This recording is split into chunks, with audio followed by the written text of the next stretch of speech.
పవిత్రమైన చరిత్రలు యందు మీరా చరిత్ర కూడాను మీరు చదివి ఉండవచ్చును. You must have studied in the history a story. ఆమె మహారాణి. She was a queen.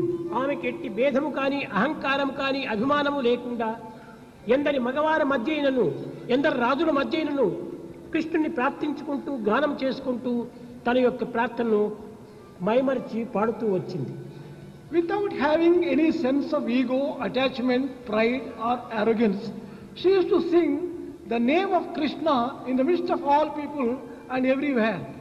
దేహాభిమానము కల తన మరది రాణి అయినటువంటి మీరా పరపురుషుల మధ్య చేరి ఇంత విచ్చలవిడిగా పాడుతూ ఈ విధమైన స్వేచ్ఛను అనుభవిస్తున్నదని ఒక విధమైన అభిమానం చేత అతనిలో ఒక ద్వేషం ఏర్పడింది. Her brother-in-law, who was suffering from the body conscious in the extreme, felt that Meera is moving about in the midst of all men, singing the name of Krishna without any fear, and this is not desirable. సర్వాభిమానములు త్యజించినటువంటిది Meera. Meera was one who had given up all attachments. సర్వాభిమానములతో కూడినటువంటి వాడు మరది. Brother-in-law was one who was full of attachments and భక్తికి misunderstanding. అభిమానం ఏమిటి, మమకారం ఏమిటి?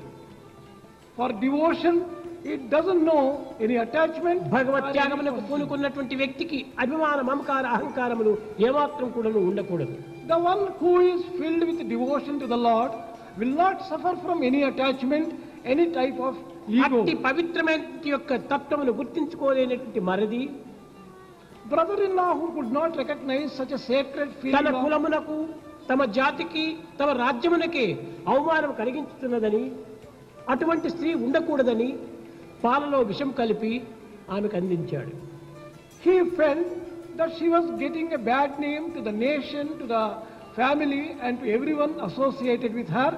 He mixed poison into the milk and gave that to Meera. హృదయమునే అర్పించినటువంటి యొక్క మీరా తాను పుచ్చుకునేటువంటి సమస్త పదార్థములు కూడాను కృష్ణుడికి అర్పితము చేసే అది ప్రసాదముగా తాను స్వీకరించేటువంటి అలవాటు.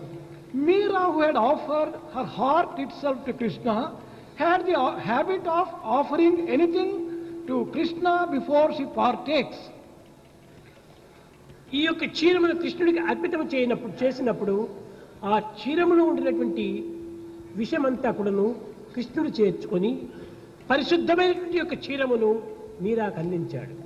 When this milk was offered to Krishna, Krishna accepted all the poison in the milk and made the milk pure and made Meera drink it. పవిత్రమైనటువంటి భక్తి ప్రపత్తులలో ఉండేటువంటి యొక్క మహత్తరమైనటువంటి శక్తిని జగత్తునకు చాటే నిమిత్తము నామమునందు ఉండేటువంటి యొక్క దివ్యమైనటువంటి తేజస్సును ప్రభావమును ప్రజలకు బోధించే నిమిత్తము ఈ విధమైనటువంటి యొక్క ఆదర్శాన్ని మీరా అందిస్తూ వచ్చింది. Meera underwent this particular experience in order to demonstrate the power and potency of devotion, how it can save people, what splendor, what power this name has.